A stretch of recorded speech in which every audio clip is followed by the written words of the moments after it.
dot point, and then she started fall off. I think the difference between men and women is this, right? I would never call any of my exes ugly, ever. I don't think any of them are ugly.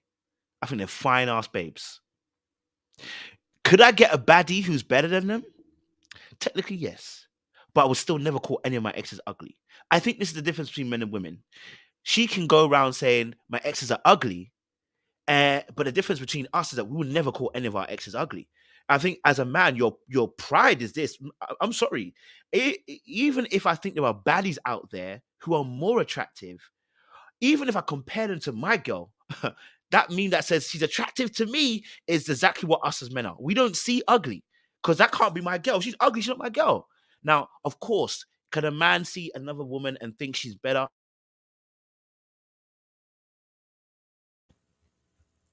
Oh yeah, he's frozen. He's frozen. So I think I get what he's saying though, because like it's levels for us when it comes to attraction. So we won't put someone just into that category. And I think an example I used last time was I said, all the guys up here, if a woman looked at all the guys up here, she would see levels of what she would be attracted to with each one of the guys. And men would do the same thing with a woman, So I think that's kind of what he was going with the but we don't say it, flat out. That's what it is. And that I get. You guys won't say it flat out. Women, they will. I'm not one. I don't feel like I'm going to admit to anything ugly. If you was ugly, I forgot about you. We didn't date. That's but like I'm like her where it is. To me, you're attracted. I'm attracted to you for whatever reasons. And to me, I don't give a damn what nobody say. If I'm with you, because I find you attractive. I'm not worried about the world and all that stuff, but I'm never going to break up with you. When I say I see your flaws, it's just because I'm starting to see you from past what I seen. I have like a shallow how thing or whatever. So when it comes down to us breaking up, then it starts, I think because I'm annoyed, I start picking at things about you and stuff. And that's just a flaw that I personally have. It doesn't mean that that person is ugly or not attractive to other people in the world. It's just that I'm finding reasons why I need to leave this relationship more than the reasons I already have. Well, I think Seaway said one thing that I totally agree with. And when she was saying that, like, as men, there's certain things that we just can't say, right? We cannot, and that is also a very much a difference between men and women. And Corey and I were, having this discussion as well. It's like we can't talk about a woman's looks easily. And whenever there's something that we don't like about a woman, we have to. It's such a delicate dance that we have to do.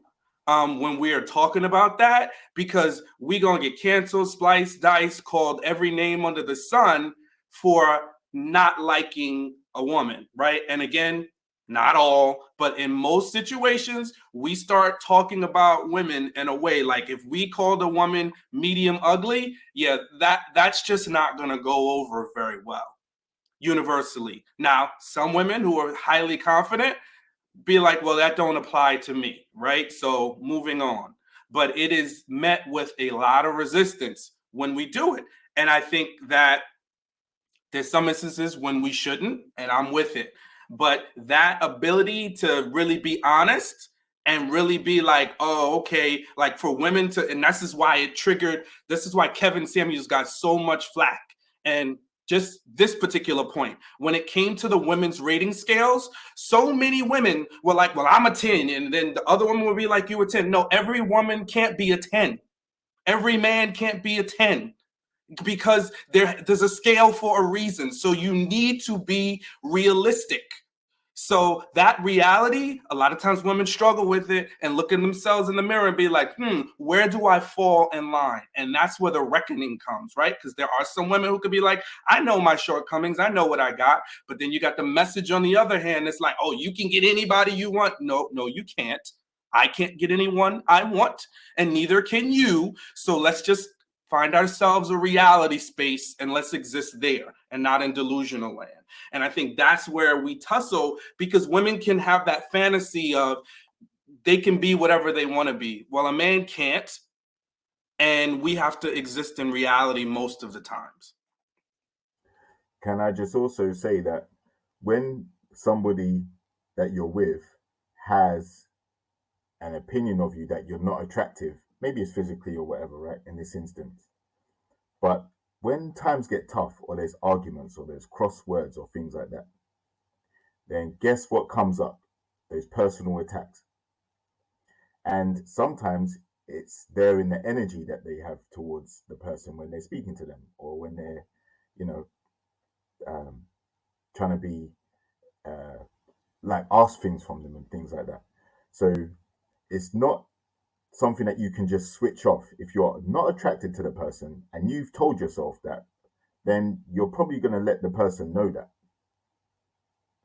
And once you start doing that, then it's going to erode your partner's self-confidence, self-esteem. And they're going to sometimes question, well, what are you doing with me then if you're not attractive? So I think that's a very slippery slope to go down if that's a common theme. That, when you date someone who you're not necessarily attracted to, why bother? If you think you can do better, then why not just go for better then? And those guys that you think are better may not be looking in your direction. But don't settle, stick to your guns. If you feel like you can do better and you're a baddie, or you're a 10 or whatever, and you're only dating someone who's a 7, then cut that person loose, because they might be a 10 to someone else if they're not to you. So yeah. I think with her saying what she said created an atmosphere that was not needed, because now at this point, any man who gets chosen, he got to second guess himself. You don't know if he falls in the ugly category or not. You don't know what he's working with right now. This man had been getting women all his life. Now all of a sudden he's gonna be thinking, hey, I've been ugly this whole time, but didn't know it. Like he's nobody wants that now. No one wants that smoke right now. So she created that for herself. So she messed up big time doing that. But Corey, remember, that was what's his face with the curly Q. That was his fault. Andre. Yeah, because he started asking them questions. See, that for me, wrong question.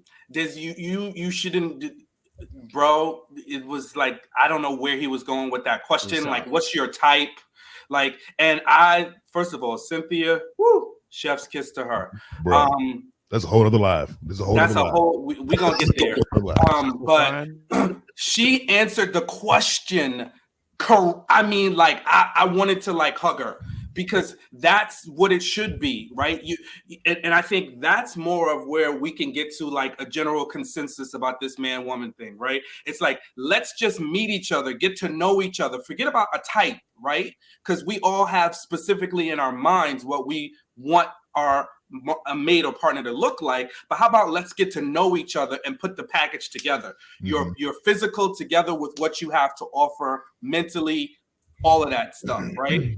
And I think Cynthia nailed it versus, Jonique, who went down the rabbit hole.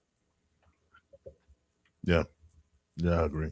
Andre is a whole different thing. We're on Jonique right now, but when we get on Andre, I do have some things I want to say about bro, man. Okay, but yeah. About who? Andre? Oh my goodness, bro. Yeah, we'll talk about him. I know. I'm waiting. Yeah, definitely.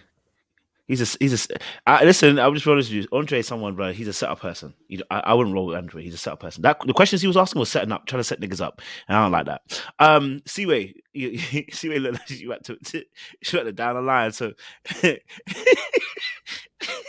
give me some of that elite content that I need. Go for it.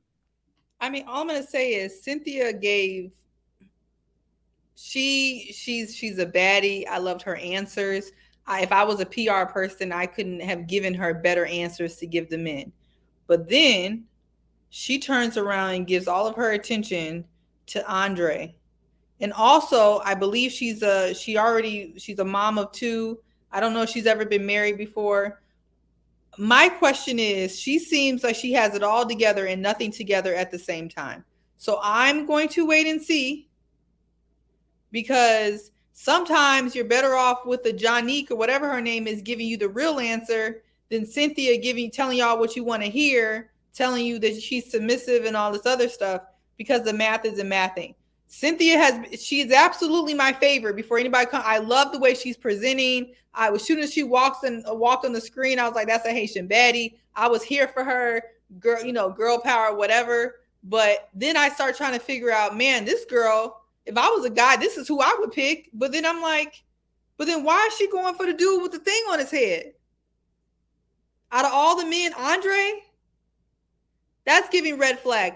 I like to call the red flags out early before y'all even have to get around to it. I'm telling you right now, what Cynthia is saying and presenting is not matching already seemingly her past and her future. So I'm going to leave it at that, and we can get there later, but it's just not adding up.